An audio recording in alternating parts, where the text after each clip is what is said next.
What's something your family always celebrated privately that other families do publicly? In my family, we did what we called passing day every year on June 11th. It wasn't like a normal celebration with cake and presents. We'd wake up at 3:11 a.m. exactly. My dad would play this really specific song from the 70s about surviving, and we'd all gather in the living room wearing white. Mom would lay out this old Polaroid of my Uncle Roland who died before I was born, and we'd all have to touch it. My dad would make us all drink this nasty smoothie thing that was like tomato juice and raw eggs and some other stuff I never knew. He said it was life force, but it made me gag every time. The rule was, you couldn't stop drinking until the song ended. The weirdest part was we couldn't talk about passing day to anyone outside our house. Not even my grandparents knew we did this. I found out in middle school that normal families just have like regular birthdays and anniversaries. I guess the worst part was the isolation room. After the smoothie thing, we'd each have to spend exactly 1 hour alone in a dark closet. Dad called it the void and said it was to help us understand what Uncle Roland went through. As a kid, I was terrified of the dark and would sob the entire time. But Dad said that was part of it, that I needed to feel the fear to appreciate being alive. When I got older, I started asking questions, like why we celebrated someone dying in such a weird way. Mom would get all quiet and Dad would get super intense saying I didn't understand what a gift it was to be here. I remember him grabbing my shoulders once when I was 15, and I was like crying because I wanted to sleep over at Miranda's house on passing day. He looked at me with these wild eyes and said, passing day was the only reason I existed. I think that was when I started to realize something was off. Miranda's family just had normal traditions like Christmas and Thanksgiving. They didn't make her drink disgusting smoothies or lock her in closets or wake up at weird times.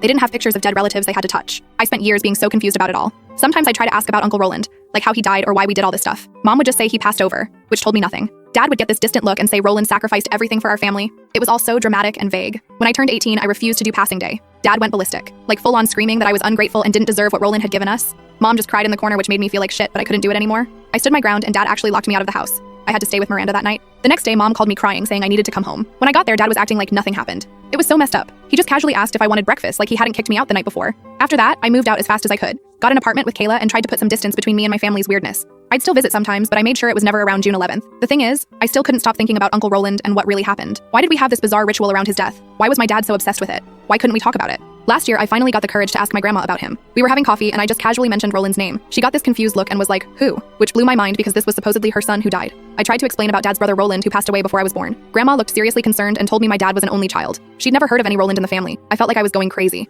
I went home and dug through old family albums looking for that Polaroid we used during passing day. I couldn't find it anywhere. I was seriously starting to think I'd imagined the whole thing. Maybe passing day was some elaborate game my dad made up. But why would he invent a fake dead brother? A few weeks later, I found this old box hidden behind some insulation. Inside was the Polaroid of Uncle Roland, but it wasn't a picture of a man. It was a picture of a little boy, maybe 7 or 8 years old. And written on the back was, Cody, age 8, summer camp 1985. Cody is my dad's name. There were other things in the box too. I didn't have time to read it all, but I took some pictures with my phone when my parents weren't looking. That night, I read through what I'd captured. The journal was my dad's from when he was a kid. Apparently, he had a near-drowning experience at camp when he was 8. He was underwater for over 4 minutes and was technically dead before they resuscitated him. The time of the incident? 3:11 a.m. The date? June 11th. Everything started making sense in the most twisted way. There was no Uncle Roland. Roland was what my dad called the part of him that died that day. The passing day ritual was commemorating my dad's own near-death experience. The isolation in the dark closet was supposed to simulate drowning. But the most disturbing part came at the end of the journal entries. My dad wrote that when he was on the other side, he made a deal with something he called the void. He promised to honor it every year with a ritual if it would let him come back to life.